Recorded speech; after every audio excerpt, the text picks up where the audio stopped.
What would you do if the only man willing to save you was the one everyone else feared? In the dying winter of 1887, a native girl stood alone as her heritage, her horses, her land, her very bloodline was auctioned off piece by piece. No one cared. No one listened.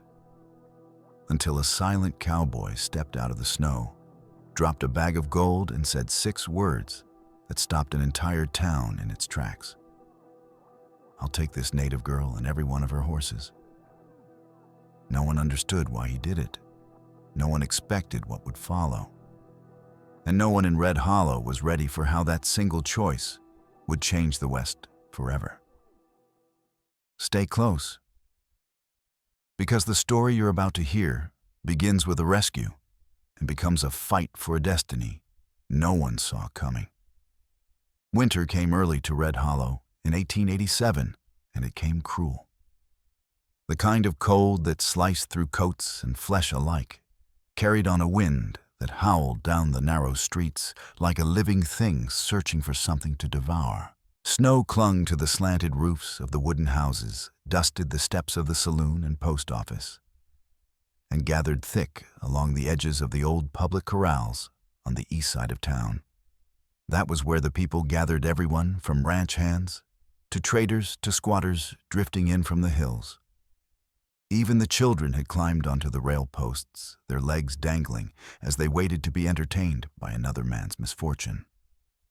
They came for the auction. Murmurs drifted through the swirling cold voices, thick with curiosity, greed, and a touch of anticipation. The property of the Red Elk family had been seized by the county after a series of rulings no one in the crowd cared to understand. All they knew was that there would be horses for sale. Not just any horses, but the wild-spirited desert-bred stock the Red Elks had guarded for generations. The wind carried the smell of damp straw and sweat as the crowd shifted for a better look, and in the center of the half-frozen corral stood the animals everyone had come to pick apart. A row of rough wooden posts had been hammered into the ground, and each horse had been tied to one neck legs and even tails bound with coarse rope. They were thin, painfully so. Ribs showed beneath their winter coats, and their hip bones jutted out like sharp ridges. Their manes were tangled from neglect, and patches of missing hair revealed angry wounds where rope had rubbed their skin raw. A handler cracked his whip across the flank of a bay mare, and she jerked violently, slamming her shoulder against the post as the crowd laughed. Another horse, a younger chestnut, pulled back so hard, the rope cut into the flesh around its fetlocks, staining the snow with drops of dark crimson. Their cries echoed across the yard, high and desperate, but no one cared. Or perhaps only one person did. Ayanna Red Elk stood beyond the fence, shoved away from the animals that had once been her family's pride. A county deputy had ordered her to stay put. "You're not the owner anymore." He'd barked before pushing her aside. But she didn't obey for long. With the grace of someone used to slipping unseen between bodies and shadows, she moved past a knot of traders and ducked beneath the rail. She came to stand before Ashki, the stallion who had led the herd since the year of her mother's death. His breath came out in frantic bursts of white steam, his eyes rolling wildly. But when Ayanna pressed her hand to his muzzle, his trembling eased. He leaned into her touch with a soft, pained sound, and the ropes on his chest tightening as he shifted. "They tied you too tight," she whispered in her native tongue, almost too soft to hear. Her fingers traced the worn places on the rope. Ashki stomped once, as if agreeing. Before she could loosen the knot, a guard grabbed her wrist and yanked her back. "You don't touch the merchandise," he snapped.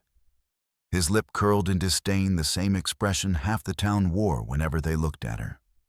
"Stand over there where you belong." Ayanna's jaw tightened, but she said nothing. Silence had been her shield for most of her life in Red Hollow. Instead, she resumed her place near the fence, whispering the traditional calming call under her breath. Ashki flicked his ears toward her voice, clinging to it, even as the crowd's noise swelled. A tall man in a thick wool coat stepped up onto a makeshift platform. His name was Harold Morton, the county official assigned to handle the liquidation. He slapped his mittens together to warm his hands, then called for quiet. By authority of the county, he shouted, puffing steam into the winter air, the Red Elk herd will be sold today to repay outstanding debts. The horses are to be separated and auctioned individually. No exceptions. The crowd cheered, stomping their boots on the frozen ground. Ayanna's breath hitched. No, she said, moving forward. They cannot be separated. They are. But a deputy shoved her back before she could finish. Morton continued unfazed. This is simply the law. Now who will start the bidding for the gray mare? People pressed closer. A bearded rancher barked, that old thing only good for glue. Sell her for $1 and be done with it. Laughter rippled across the yard. A thin woman beside him added, the foals should go cheap. Nobody wants mouths that only eat and won't work. A trader rubbed his hands together. Break up the herd and the price drops nicely. Easy pickings today. Ayanna felt each remark like a blade slipping between her ribs. These were not just animals. They were the last living tie to her family, to her people, to everything that had been taken from her piece by piece. And the men laughing now were eager to take the last of it. Another trader swaggered toward Ashki, twirling his whip. Let's see if this big bastard's got any spirit left, he said with a grin. Before Ayanna could react, the whip cracked across the stallion's shoulder. Eshki screamed and rose onto his hind legs, striking out blindly. His hooves cut through the air, missing a man's head by inches. The crowd recoiled, then roared with excitement, as if watching a blood sport. Easy, easy, Morton yelled over the chaos. Someone restrained that animal. 2 handlers grabbed extra rope, while the trader raised his whip again for another strike. Stop! Ayanna lunged forward, but a deputy caught her around the arms. Don't you touch him, she cried, kicking against the packed snow. He's hurt, he's terrified. Hold her, Morton ordered impatiently. Somebody tie that stallion down before he kills someone. Her voice was swallowed by the frenzy. Ashki slammed against the posts again, wrenching at the ropes that already cut into his flesh. He was not fighting them. He was fighting the terror they had forced into him. The crowd began shouting over each other. Split them now. Sell the fast ones first. That stallion's dangerous. Should be put down. Morton waved for quiet again, but the mob was beyond listening. Arguments broke out as people pointed, gestured, and fought about which horses they wanted. It was no longer an auction. It was a feeding frenzy. Ayanna strained against the deputy's grip, a tears burning her eyes, as she watched handlers move down the line, untying horses and dragging them toward the pens where they would be separated. The herd cried out in fear, bumping against one another, their hooves slipping in the snow. No, she whispered fiercely. Do not take them. Do not take my family. But no one heard her. One by one, horses were pulled from the line, some stumbling, others resisting until men cursed and struck them. Ashki turned his head sharply, searching for her. His dark eyes locked onto hers across the chaotic yard. I'm here, she whispered, though the wind carried her voice away. Snowflakes caught in her lashes as one handler jabbed Ashki's flank and yanked on the rope around his neck. He staggered forward, muscles trembling. Then another horse was dragged away, and another, and Ayanna felt the world split open inside her. She tried once more to break free, but the deputy tightened his grip. Enough, he snapped. It's done. They're not yours anymore. Her breath hitched, and tears finally broke free, slipping hot down her freezing cheeks. She bit her lip until she tasted blood, forcing herself not to cry out. If she screamed, they would only enjoy it more. All around her, the herd was being dismantled, her bloodline, her history being parceled out like spare parts. Ashki jerked desperately toward her again, thrashing against the ropes as handlers swore and pulled harder. She could do nothing. Nothing but watch. Nothing but break silently as the last pieces of her life were torn from her hands in the coldest winter Red Hollow had ever known. What do you think awaits the girl and her horses now? Will they be lost to the storm? Or will someone step forward when hope feels gone? Do you believe a rescue is coming, or is this where everything finally breaks? Let us know your thoughts in the comments, and don't forget to subscribe before we step into the most powerful part of the story. The handlers had only just begun to drag the first horses toward the side pens when the old corral gate exploded inward. A sheet of wind slammed into the yard, lifting loose snow into a spinning white veil. The heavy wooden door crashed back against the wall with a crack so loud it cut straight through the shouts and laughter. For a heartbeat, everything stopped: the jokes, the bargaining, even the frantic squeals of the horses. Every head turned. A man stood framed in the open gateway, tall enough that his shoulders nearly brushed the top beam. A long trail coat hung from his broad frame, its hem stiff with frozen dust. Snow clung to the brim of his hat, pulled low so the crowd couldn't quite see his eyes, only the hard line of his jaw and the steam of his breath rising into the bitter air. Elias Crow. The name slid through the crowd like a shiver. Folks in Red Hollow didn't know much about him, except that he lived alone somewhere up in the high ridges and came down to town only when he had to. He didn't drink in the saloon, didn't talk in the churchyard, didn't linger on porches to gossip. He bought supplies, paid in full, and disappeared back into the mountains. And now he was here.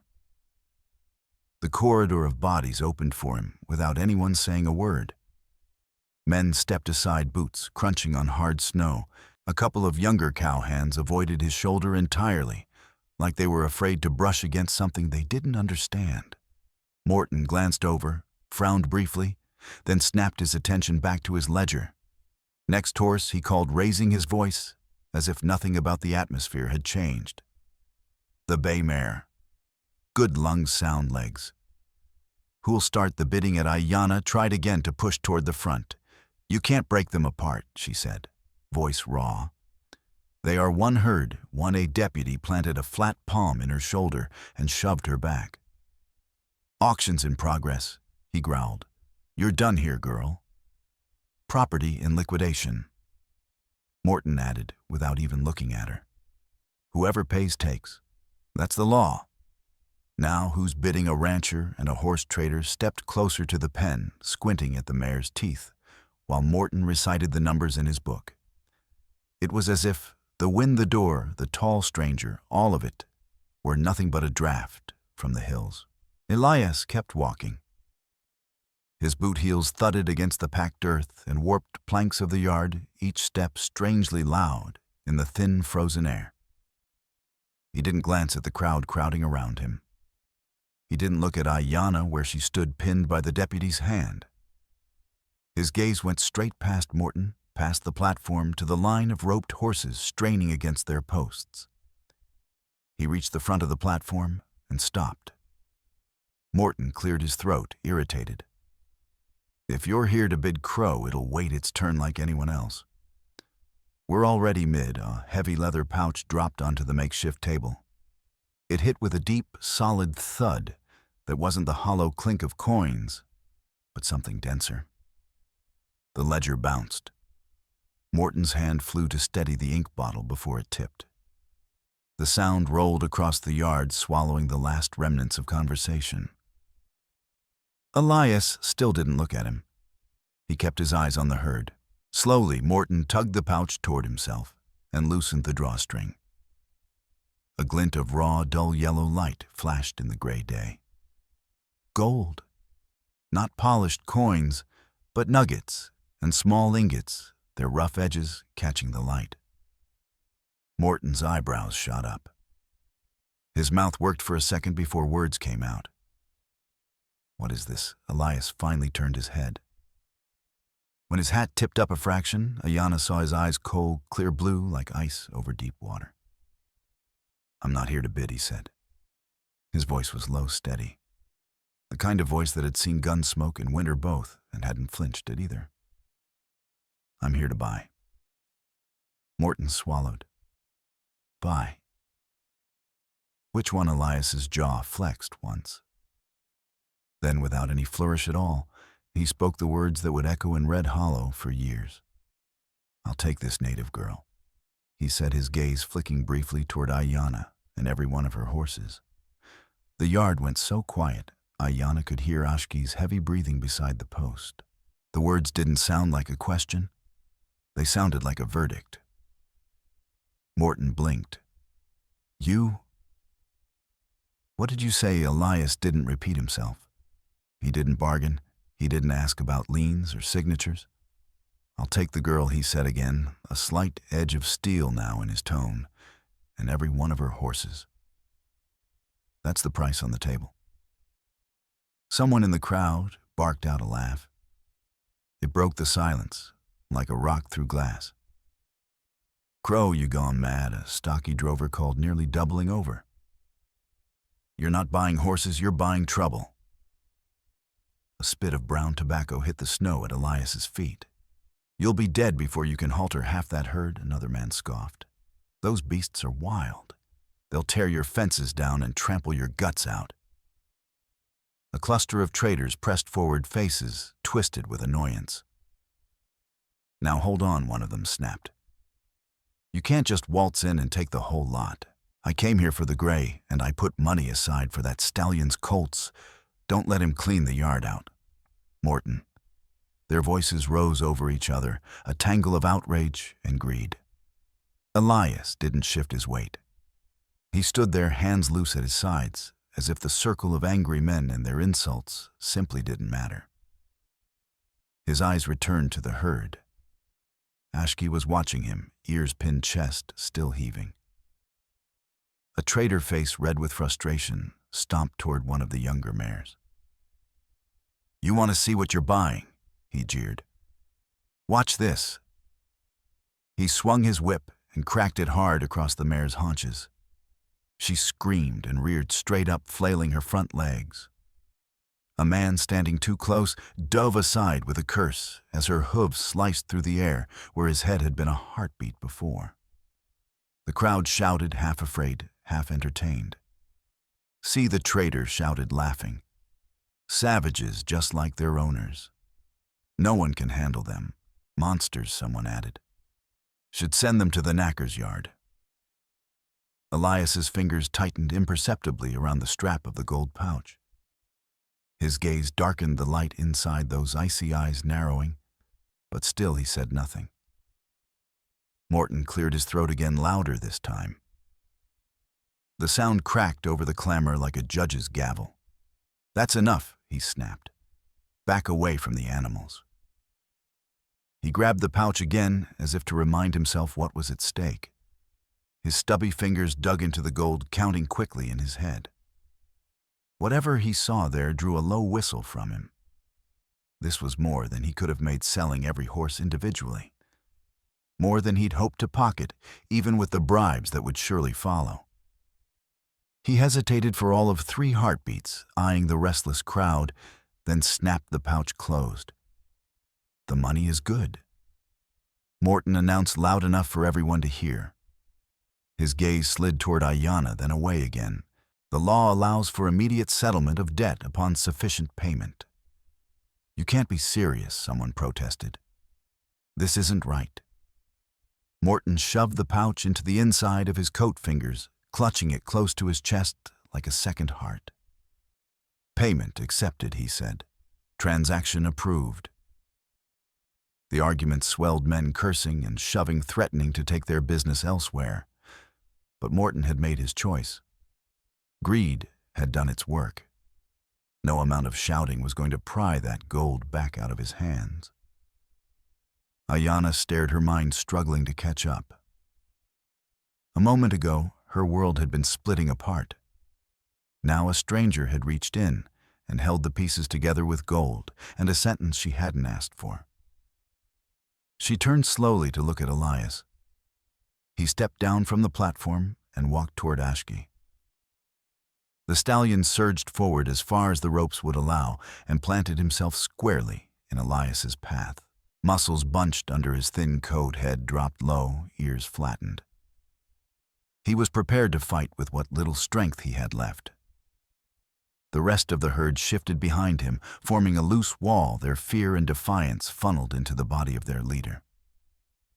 Elias stopped just out of range of those dangerous hooves. He didn't reach for Ashki. He didn't raise a hand in challenge or comfort. He simply watched, measuring the distance, the angle, the intent in the stallion's eyes. Ayanna broke free from the deputy's loosened grip and stepped between them before anything could snap. Her hand landed on Ashki's neck, fingers digging into his mane. "Easy," she murmured, her voice low and steady. "He's not a whip. He's not Morton." Ashki's ears twitched toward her, and some of the coiled rage in him eased, but he kept his body angled protectively between her and the cowboy. Elias inclined his head slightly, acknowledging both horse and girl. He turned away from Ashki and looked at her fully for the first time. Up close, she could see there were years in his face that hadn't yet carved deep lines, years likely spent with wind and sun as his only company. There was a scar along his jaw, half hidden by stubble, and a tiredness in his eyes that didn't match his strong frame.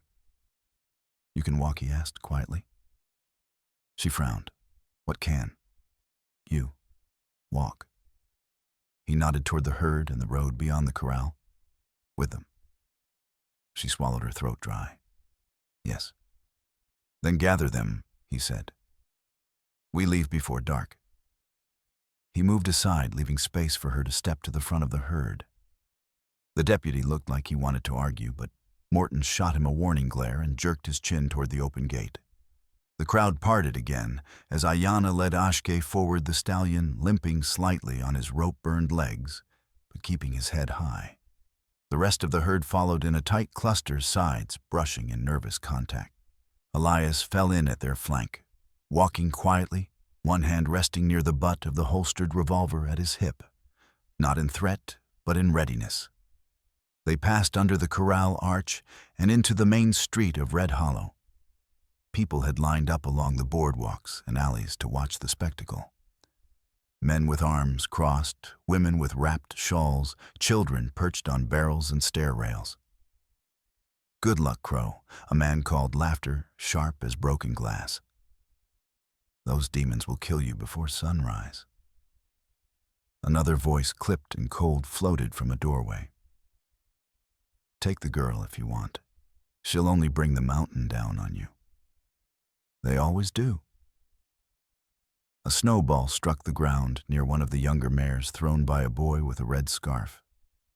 She shied sideways, crowding into Ayanna's hip.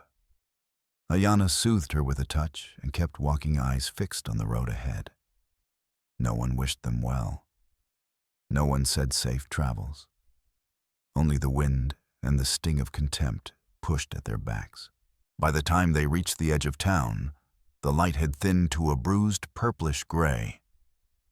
The clouds over the northern mountains had grown heavy and low, roiling slowly, like something alive. Elias glanced up, reading the sky in the way other men read ledgers.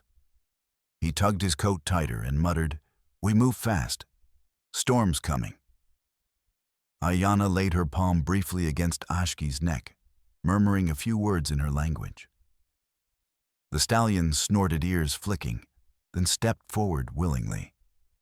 The herd followed, hooves crunching through the fresh crust of snow as they left the last buildings of Red Hollow behind. The road out of town was slick, where wagon wheels had packed the snow into ice. Ayanna walked along the edge, guiding the horses around ruts and rocks hidden beneath the white surface. Once a young mare stumbled when her front leg punched through a drift into a hole beneath. Ayanna rushed to her, putting her shoulder under the animal's neck, whispering until the mare steadied and found her footing again.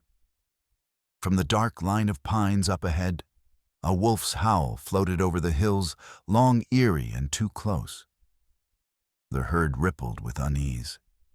Ears pricked heads, lifted muscles tightened as if ready to bolt. Ayanna began humming a soft, low melody, a traditional driving song meant to calm nervous horses on night journeys. The sound threaded through the wind, a steady line they could cling to. One by one, they lowered their heads and kept walking. Elias watched the tree line his hand near his gun, but not on it eyes, tracking every shadow that moved. When the road began to climb toward the first set of hills, he veered away from the main trail. Ayanna frowned. "The road is that way," she said softly. "Bandits are that way," he replied, nodding toward the wagon-tracked path. "And men who work for Knox. Thieves wait on the trail." She fell silent, but her brow furrowed. "You know his men. Everyone who lives long up here learns their tracks," Elias said. "They like straight ground, easy ambush, easy escape." By the time the storm clouds had fully swallowed the last traces of Red Hollow behind them, Ayanna was no longer sure if she had been walking minutes or hours.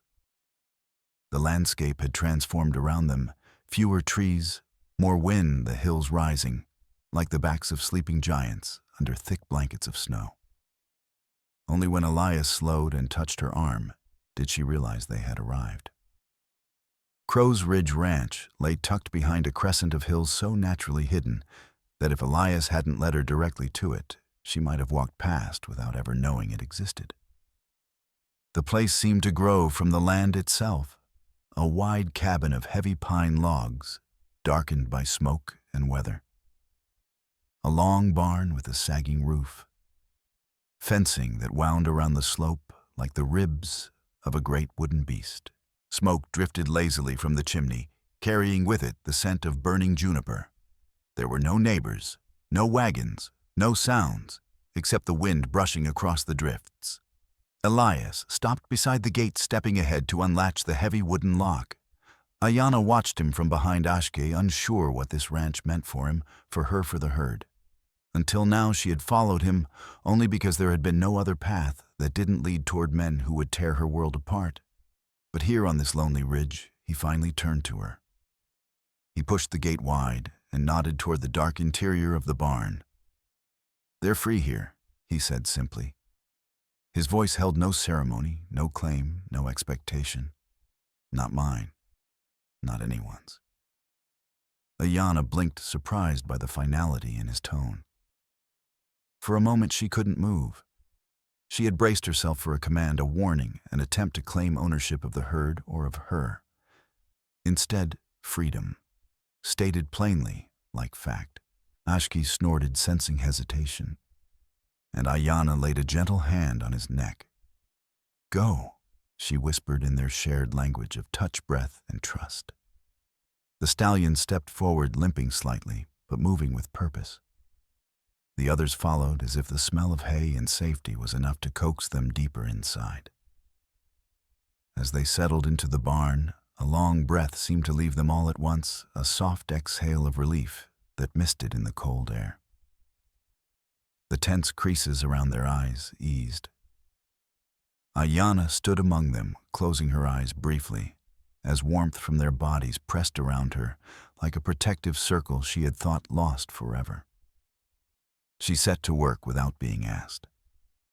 Her hands remembered every motion, untying rope, from raw skin cleaning dirt, from wounds sliding fingers along tendons to check for strain. She whispered soft words to each horse, some from memory, some from desperation, as she brushed out tangled manes and wiped frost from their noses. When she reached Ashke, she knelt beside him and opened the small leather pouch she had guarded since childhood. Inside were dried leaves and crushed roots from her people's lands. "Hold still," she murmured as she mixed the herbs with melted snow. The stallion lowered his head until his breath warmed her cheek. She pressed the poultice to his swollen shoulder, feeling his muscles tremble, and then slowly relax beneath her palm. She didn't look back at Elias, But she felt him there somewhere, in the dim light, leaning against a stall post or standing by the doorway, close enough for her to sense the weight of his presence, but far enough not to intrude. When she finally glanced over her shoulder, she found him working quietly in the shadows. He moved with quiet efficiency, replacing warped boards in the barn wall, tightening loose hinges, and hammering new nails into cracked beams. He lit the small forge outside and began shaping metal shoes for the horses whose hooves had cracked on the journey. Not once did he speak to her. Not once did he ask why her family's herd had been seized, or why Morton had looked at her with disdain, or why she had fought with every scrap of strength left in her to keep the herd intact. He kept his distance, not in coldness, but in respect. And for the first time in months, perhaps years, Ayanna felt a strange sense of safety in the silence. By the third day, the herd looked entirely different. Their breaths no longer came in short, panicked bursts. Their heads lowered comfortably as they ate. Even the nervous colts ventured from their corners, nudging each other and occasionally bumping into Ayanna's hip as she worked. When one particularly curious colt trotted up behind Elias and sniffed his coat, he barely reacted, just lifted a hand for it to smell before returning to his task. Ayanna caught herself smiling, brief, soft, and voluntary. That night, the sky shifted. Elias noticed first the heavy rippling of dark clouds forming a jagged wall near the horizon. He glanced up, wiping sweat from his brow with the back of his wrist.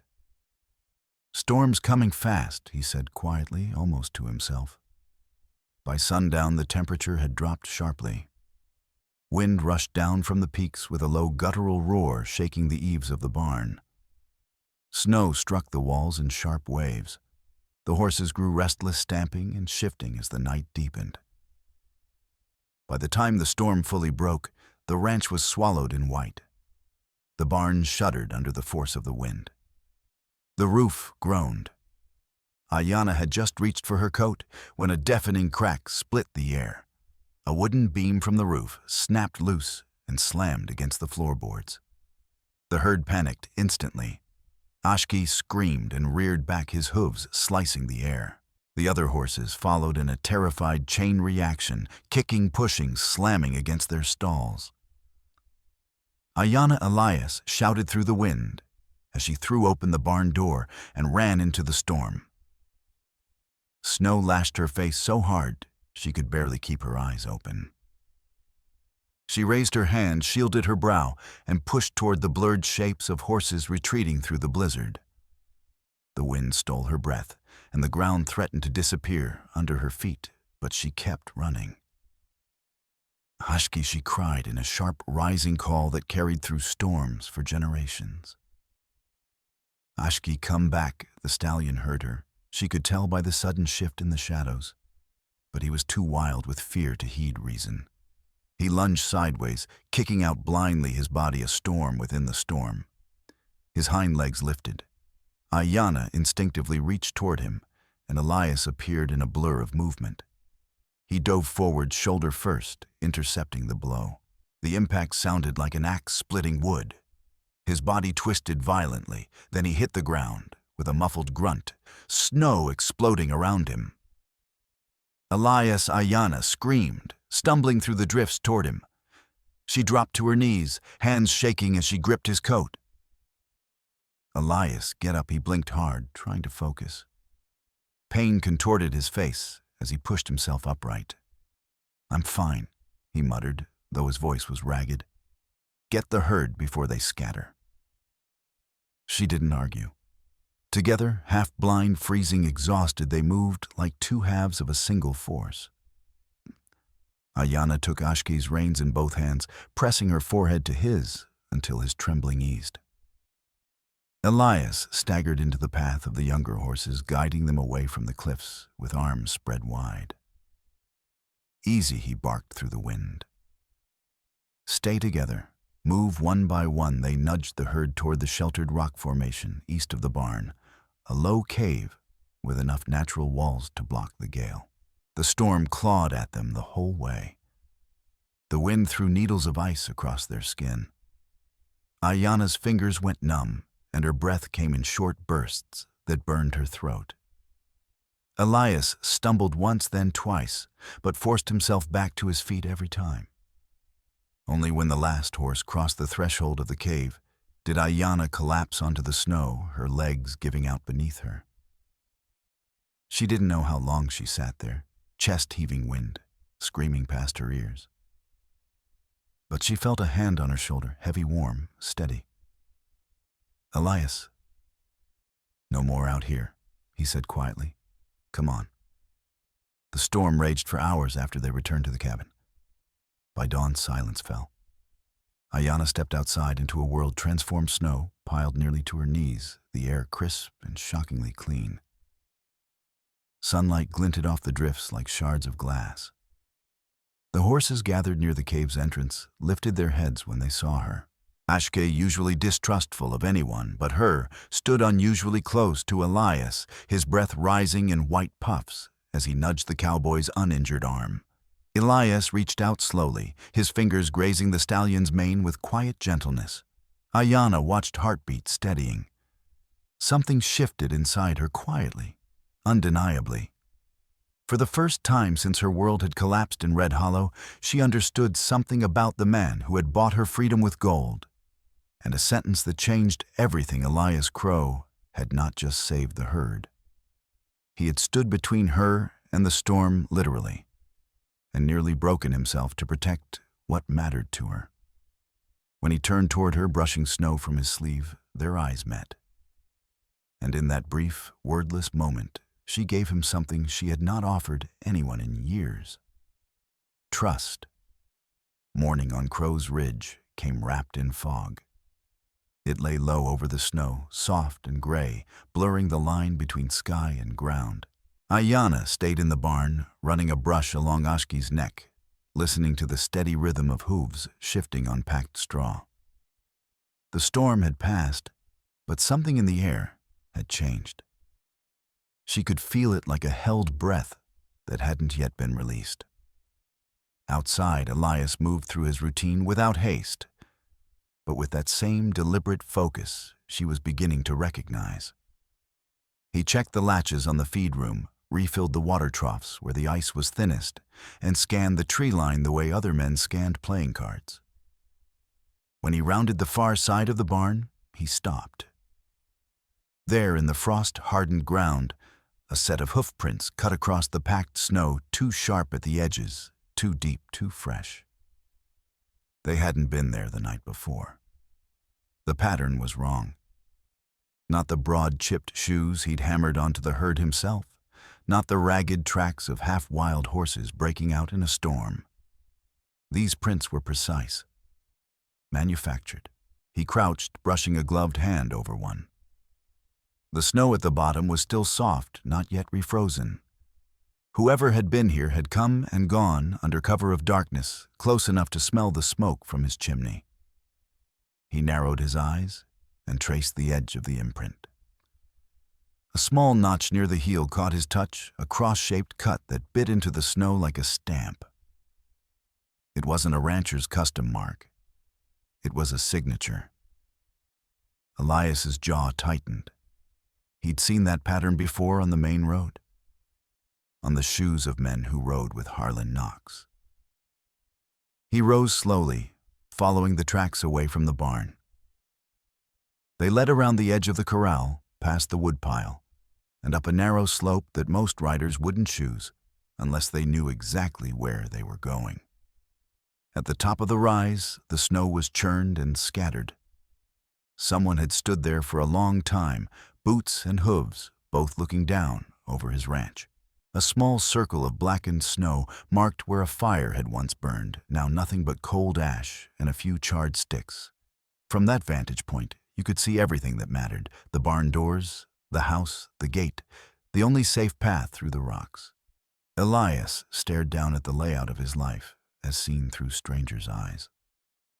This wasn't a lost traveler looking for shelter. This was scouting. When he went back down to the barn, the fog had lifted slightly. Ayana was leading one of the younger mares out to stretch her legs, her braids damp with melted frost. She saw his expression and went still. "What is it?" she asked. "Tracks," he said. "Fresh ones. Not ours." Her eyes flicked past him toward the ridge. "Wolves' men." He hesitated, then added, "Knox's men." For a long heartbeat, she said nothing. Then Ayana closed her eyes, her shoulders sagging as if a weight she'd been trying to carry alone had finally slipped and hit the ground. "I was hoping he didn't know yet," she murmured. Elias watched her carefully. "Didn't know what?" She opened her eyes again. They were darker than he had ever seen them. "These horses," she said quietly, her hand resting on the mare's neck, "don't belong to Red Hollow, or to me alone. They belong to Dawa." "The valley?" he asked. He'd heard the word in passing tossed around by men in the saloon with either greed or contempt in their voices. She nodded. "It is our sacred place. My people have watched over it since before there was a town, before there were fences. The herd runs there, drinks there." Her gaze drifted past him, as if seeing another landscape altogether. "Beneath Dawa, the water comes up from deep in the earth. It never runs dry, even in bad years. Water. In a world where cattle died by the dozen during drought years, it was worth more than gold." "And Knox knows," Elias said. "He's been trying to prove Dawa is unused land," she replied bitterly. "If he takes the herd, if he holds them as evidence, he can stand up in a court full of your papers and say my people abandoned their claim, that the horses ran to him, that we don't need the valley anymore. So he takes your water," Elias finished quietly, "and forces your people off what's left." She gave a single small nod. Pieces clicked into place in his mind. Morton's eagerness to split the herd, the convenient timing of the auction, the way the paperwork had already seemed half signed when Elias walked into that corral. "It's not just Knox," Elias said slowly. "Red Hollow helped him, sold him information, maybe even arranged the seizure in the first place." Ayana's lips pressed together, pain twisting into something sharper. "Then I was never meant to leave there with the horses," she said. "Someone will come to finish what Morton failed to do." "They already have," Elias replied. "They were watching us last night." He checked his rifle, checked the angle of the window shutters, counted ammunition. It wasn't much. He'd built this place to disappear, not to be a fortress. Night dropped hard and fast. The moon was high and thin. When the first sound came, a faint rhythmic tremor under the stillness. Ayana sat up on the pallet near the fire, ears straining. Elias was already at the window, his silhouette barely more than shadow against the darker glass. "You hear it?" she whispered. He nodded once. "Horses.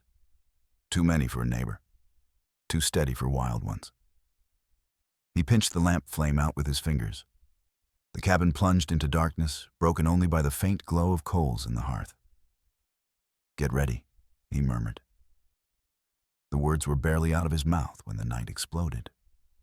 Torches flared from the tree-lined tongues of orange, carving wild shapes out of the black. Riders surged down the slope, their shouts tearing through the air. "Seal the back," someone bellowed. "Cut them off from the trail." Another voice. "Get the horses." "Knox wants the whole damn herd." They split just like he'd expected. One wave sweeping toward the only escape route, the other riding straight for the barn. The moment the first torch hit the barn wall, the horses inside lost their fragile sense of safety. They shrieked their fear, amplified by the echo of boots hammering on frozen ground and men yelling orders. Smoke curled through gaps in the boards. Ayana felt the panic like a hand closing around her throat. She grabbed her bow and the coil of rope that had never left her side since Red Hollow, then threw open the cabin door. "Stay back," Elias snapped. but she was already moving.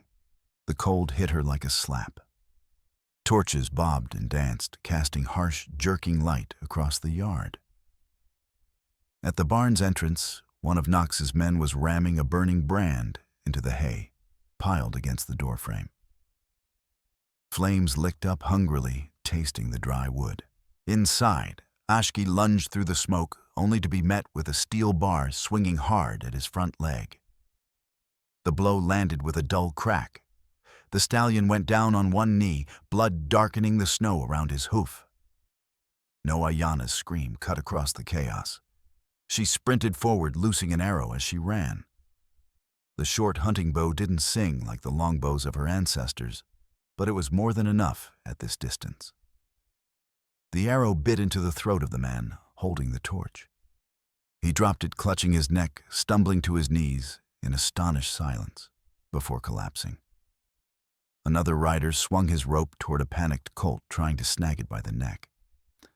Ayana's rope snapped through the air and wrapped around his wrist instead. She jerked hard, pulling him off balance. He hit the ground with a curse, his gun skidding out of reach. But there were more. Too many. Shapes rushed in from the sides, boots, coats, guns flashing in the firelight. Ayana ducked a swinging rifle butt and used her momentum to slam her shoulder into a man's ribs. He wheezed, doubling over, and she cracked her fist into his jaw. He dropped. Another managed to get past her, clapping a loop of rope around a mare's neck and trying to drag her toward the gate. She whistled sharply, one high note, one low. The mare's ears flicked, and instead of fighting the rope, she bolted sideways, slamming the man into the barn door. "Damn witch," he snarled, spitting blood. Elias hit him from the side like a hammer. He'd ripped the heavy barn door half off its hinges and now used it as a makeshift shield, driving into the cluster of attackers. The first man he hit went down without a sound. The second bounced off the door's edge and crashed into the fence. "Let them go," Elias roared, shoving forward. "You want to fight, pick on someone who can hit back." He swung the wrecked door like a battering ram, clearing a path to the main gate. Two riders spurred their horses toward him, aiming to trample him underfoot. But Elias stepped in, grabbed one by the boot, and yanked him clean out of the saddle. Horse and man both went down in a tangle. Something cracked against his ribs from behind a rifle stock, swung with furious force. Pain exploded along his side, stealing his breath. He staggered, vision blurring. Another rope tightened suddenly around his chest and arms. Someone jerked it tight from behind, hauling him off his feet.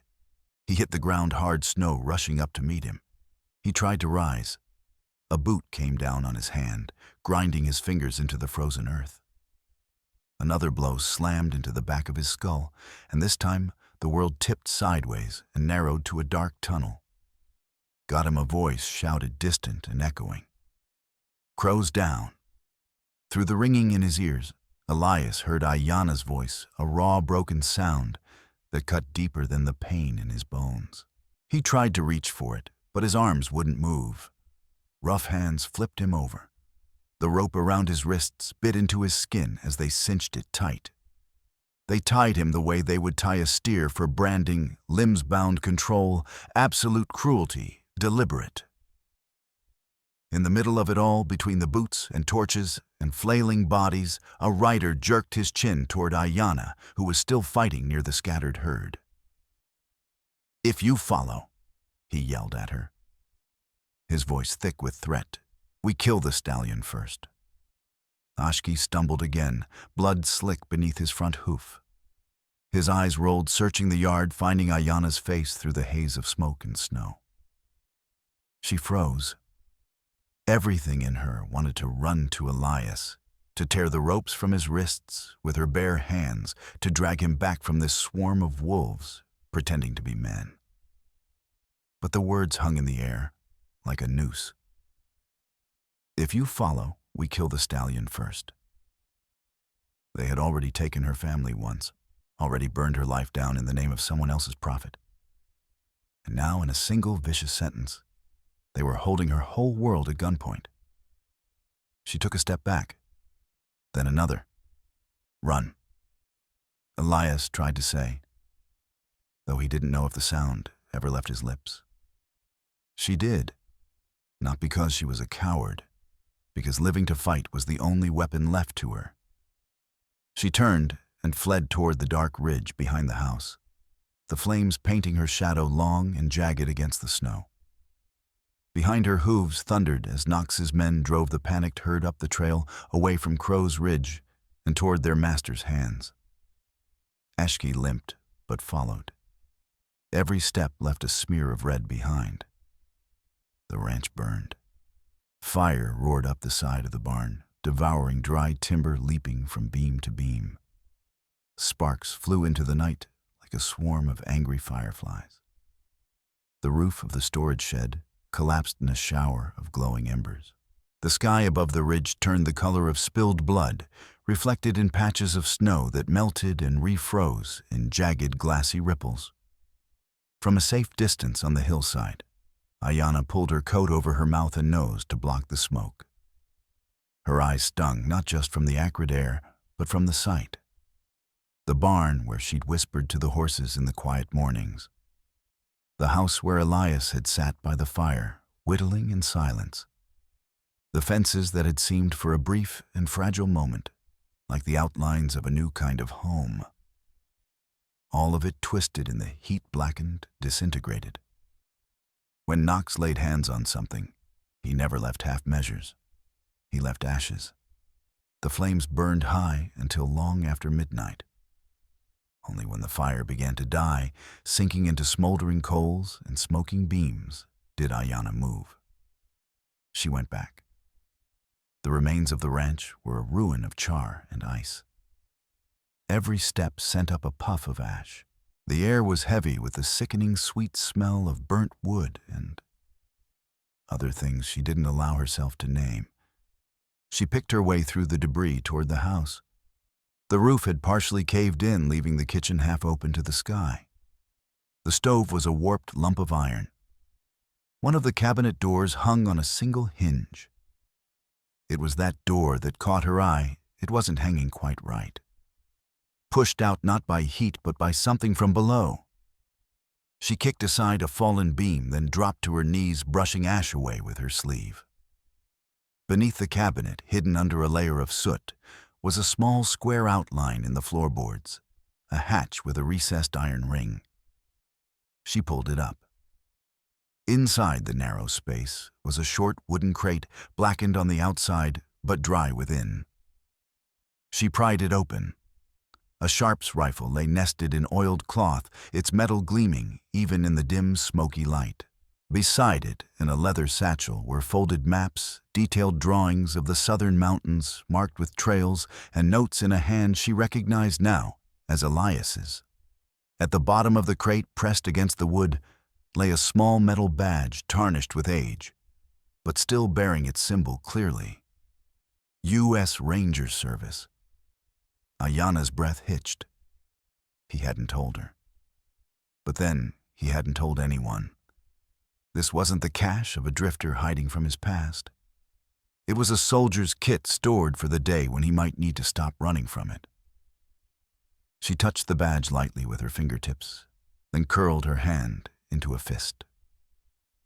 "No more running," she whispered. The words tasted like iron. She slung the rifle over her shoulder and slid the maps into her coat. Then she picked up her rope, her bow, and the small pouch of herbs that had survived in the pocket of her dress. Knox had taken Elias. He had taken the herd. He had burned the only place that had felt like shelter since her father's death. The line of what she was willing to endure had been crossed, then ground into the snow. She turned her back on the ruins and began walking toward the distant shadow of Knox's territory. By the time dawn grayed the sky again, she had climbed halfway up the ridge, overlooking the valley where Knox's ranch sprawled a stain of fences and buildings stamped over land that had once run free. She stopped Drew in a lungful of cold air and lifted 2 fingers to her lips. The whistle she gave was long and layered, rising, falling, then cutting off sharply. It was the call her people had used for generations, when they needed their herd to gather in danger, to move as one body, to become more than prey.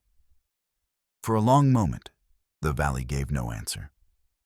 Then the trees along the lower slope stirred. Shadows slipped between trunks, soft and soundless as ghosts. Ears pricked, heads lifted, a flash of white breath here, a dark mane there. The herd dragged away in fear, penned and beaten, and shouted at all through the night, heard the call that had guided their bloodlines for longer than any treaty had existed. Ashki appeared first. He moved with a limp, but his head was high, his eyes burning as they caught sight of her. Ayana's throat tightened at the sight of him, but she didn't go to him. Not yet. Instead, she lifted her hands and signed. One circle for the group that would break the fence. 2 fingers pointing, then sweeping to the left for the decoy run. A closed fist held steady for those who would stay near the center. The horses watched her. Then, with a unity no man could train into them, they began to move. Knox's ranch was awake, but not alert, when the first alarm was raised. A board guard leaned against the perimeter fence, cigarette glowing between his fingers. The herd stood penned in a large corral, nearby heads drooping their breath, puffing in slow clouds. He never saw Ashki coming. The stallion burst from the tree line like a shot fired from the hills, charging straight at the fence. The guard's cigarette fell from his mouth as he scrambled backward, yelling, "Hey, hey, get back, get Ashki, hit the fence at a full run." The impact shattered 3 slats outright and cracked 2 more. The post lurched sideways. Before the wood had even finished splintering, the rest of the herd was in motion. They surged through the gap like floodwater hooves, pounding bodies, slamming into each other in their rush for open ground. A torch was knocked from a holder and skittered across the yard. A crate was sent flying. A guard dove out of the way, swearing violently. "The hell get them back," someone shouted. "They're wild," another yelled, as if that hadn't been obvious from the beginning. Horses wheeled and turned, circling the yard, scattering men, overturning water troughs and smashing barrels. A lantern fell and broke oil, spilling over the dirt, catching light as it spread. From a rocky perch on the west ridge, Ayana lay flat on her stomach, the Sharp's rifle braced against a stone. Through the sights, the world narrowed to a single line barn yard guardhouse, and the heavy wooden door of a storage shed ringed with fresh boot tracks. She adjusted her aim, steadying her breath, the way her father had once taught her to steady a frightened colt, slow and slower out. The iron sight aligned with the lock. She squeezed the trigger. The rifle cracked, the sound rolling over the valley and bouncing off the far hills. Down below, the lock shattered. The door flew inward with the force of the shot. Elias stumbled into the daylight, blinking against the sudden glare. Rope still hung from his wrists, but the knot had loosened just enough during the night for his hands to twist free. He tore the last coil away, then bent to snatch a pistol from the unconscious guard, slumped by the door. He took in the scene in one sweep, the scattered horses, the shattered fences, the smoke rising from a building where a lantern had fallen. And then he lifted his gaze to the ridge. Ayana stood just long enough to meet his eyes. "You came back," he called, his voice hoarse, but cutting through the chaos like a thrown rope. "You saved us first," she answered. Then she was running. They met in the churned center of the yard, moving without needing to speak. When a man lunged at Elias from behind, Ayana's rope snapped out and caught his ankle, jerking him off his feet. When 2 more tried to corner her near a stack of hay bales, Elias fired a warning shot that sent them diving for cover. The herd did the rest. Hooves smashed oil barrels, sending slick streams across the ground. When a stray torch dropped into the spreading puddle, flames leaped upward with a whoosh, climbing the side of a long, low building Knox had used as temporary stables. The fire raced along the roofline, turning the entire structure into a giant flaming beacon. "Get them under control," someone screamed. But it was far too late for that. Licking light and billowing smoke turned the yard into a battlefield painted in orange and shadow. Men shouted orders, but their lines collapsed each time a horse thundered through, scattering them like children. At the heart of it all, a door slammed open. Harlan Knox strode out from the big house, his face red with rage, and reflected fire, a carbine in his hands. His neatly trimmed beard was bristling, his shirt half-buttoned as if he'd been dragged from bed too soon for his liking. "That's my land," he roared over the din. "Those are my horses now." He raised the carbine, sweeping it toward the yard, searching for the source of his ruined order. Ayanna stepped into the open between him and the herd. "These horses are my blood," she said. Each word was a stone dropped into the blazing air. "You will not take them." They faced each other across the churned snow and burning yard at the man who believed everything could be owned, and the woman whose very existence proved him wrong. Knox's lip curled. "Should have left you in Red Hollow," he snarled. "Would have cost me less trouble." He snapped the carbine up, sighting along the barrel directly at her. Before he could pull the trigger, Elias moved. He stepped up beside Ayanna, slightly ahead of her, his own gun lowered, but ready. "You stole enough, Knox," he said, voice low and sharp as steel. "Not today." The carbine barked. Elias swung his arm, smashing the butt of his pistol against the barrel. The shot went wild, kicking up a spray of snow a yard to Ayanna's right. At the same instant, her rope whipped forward, catching Knox just above the ankles. She yanked hard. He went down in a sprawl, the carbine flying from his grasp. He tried to scramble to his feet, but Elias was already on him. He planted a boot on Knox's chest and ripped a coil of rope from the nearest saddle horn, binding the man's wrists with the same ruthless efficiency Knox's own men had used on him. "You like tying people up like cattle?" Elias growled, cinching the knot. "Good thing a rope works both ways." Knox thrashed. "You think this changes anything?" he rasped. "I own judges. I own sheriffs. You don't own the sky," Ayanna said quietly. They all looked up then. The fire that had started in the oil-slicked yard and raced along the temporary stables had grown into a column of flame and smoke. It billowed up into the darkening sky, a towering signal seen for miles across the winter plains. Not long after, the distant thunder of new hooves approached, this time in tight formation, disciplined and sharp. A small column of riders crested the far ridgecoats and badges gleaming. Federal.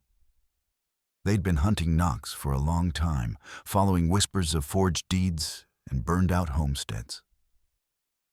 A pillar of fire in the middle of a quiet valley was the kind of signal they couldn't ignore.